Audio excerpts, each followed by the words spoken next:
Hello guys, എല്ലാവരും സുഖമായിട്ടിരിക്കുന്നു എന്ന് വിചാരിക്കുന്നു. അപ്പോൾ ഇന്നത്തെ ദിവസം നല്ലൊരു ദിവസമായിരുന്നു കേട്ടോ. കാരണം കുറേ ദിവസമായിട്ട് വിയറ്റ്നാമിൽ നല്ല മഴയായിരുന്നു. ഇന്ന് എന്തോ ഭാഗ്യത്തിന് അങ്ങനെ മഴയൊന്നും ഉണ്ടായിരുന്നില്ല. കാരണം മഴയൊക്കെ ചോർന്ന് നല്ലൊരു കാലാവസ്ഥയായിരുന്നു. ഇവിടെ ഏകദേശം സമയം 6 മണിയായിട്ടുണ്ട്.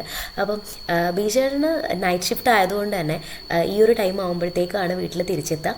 അപ്പോൾ ഓക്കെ, നടന്നതൊക്കെ മതി, നമുക്കിനി ബ്രേക്ക്ഫാസ്റ്റ് ഉണ്ടാക്കാൻ വേണ്ടിയിട്ട് പോകാം. ഇന്നത്തെ ബ്രേക്ക്ഫാസ്റ്റ് നമ്മുടെ സ്വന്തം ഫുഡാണ്. എനിക്ക് ഭയങ്കര ഇഷ്ടമുള്ളൊരു ബ്രേക്ക്ഫാസ്റ്റാണ് ഈ ഒരു പുട്ടെന്ന് പറയുന്നത്. ഞാൻ പഠിക്കുന്ന സമയത്തൊക്കെ മിക്കവാറും ദിവസങ്ങളിലും വീട്ടിൽ പുട്ടാണ് ഉണ്ടാവാറ്. കാരണം എനിക്കത് ഭയങ്കര ഇഷ്ടമാണ്. ഇതിൻ്റെ കൂടെ എന്ത് കോമ്പിനേഷൻ തന്നാലും ഞാൻ കഴിച്ചോളും. കാരണം എനിക്ക് അത്രയും ഇഷ്ടമുള്ളൊരു ബ്രേക്ക്ഫാസ്റ്റാണിത്. പക്ഷേ ഇന്നത്തെ നമ്മുടെ പുട്ടിൻ്റെ കൂടെയുള്ള കറി എന്ന് പറയുന്നത് നല്ല വറുത്തരച്ച ചിക്കൻ കറിയാണ്. അപ്പം വറുത്തരച്ച ചിക്കൻ കറിയും അതിൻ്റെ കൂടെ പുട്ടും, അതും നല്ലൊരു കോമ്പിനേഷനാണ്.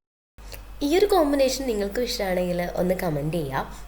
അതുപോലെ തന്നെ പുട്ടിൻ്റെ കൂടെ നിങ്ങൾക്ക് ഏതൊക്കെ തരത്തിലുള്ള കറികളാണ്, എന്തൊക്കെ കൂട്ടിയിട്ടാണ് നിങ്ങൾ കഴിക്കുന്നതെന്നും കൂടി ഒന്ന് കമൻറ്റ് ചെയ്യാം. അപ്പോൾ നമ്മുടെ പുട്ടും ചിക്കൻ കറിയും റെഡി ആയിട്ടുണ്ട്. കൂടെ നമുക്ക് സൈഡായിട്ട് ഒരു അവക്കാഡോ ഷേക്ക് കൂടി അടിച്ചെടുക്കാം.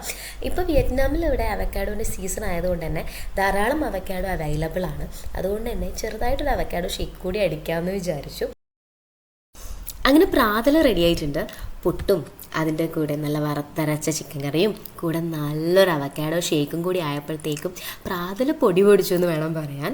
അപ്പം നിങ്ങളും ഒരു പുട്ട് ലവറാണെങ്കിൽ വീഡിയോ ലൈക്ക് ചെയ്യുക. അപ്പം ഇത്തരത്തിലുള്ള വീഡിയോ ഇഷ്ടമാണെങ്കിൽ എൻ്റെ ചാനൽ സബ്സ്ക്രൈബ് ചെയ്യുക, ഷെയർ ചെയ്യുക. അപ്പോൾ പുതിയൊരു വീഡിയോ ആയിട്ട് കാണുന്നത് വരേക്കും ബൈ.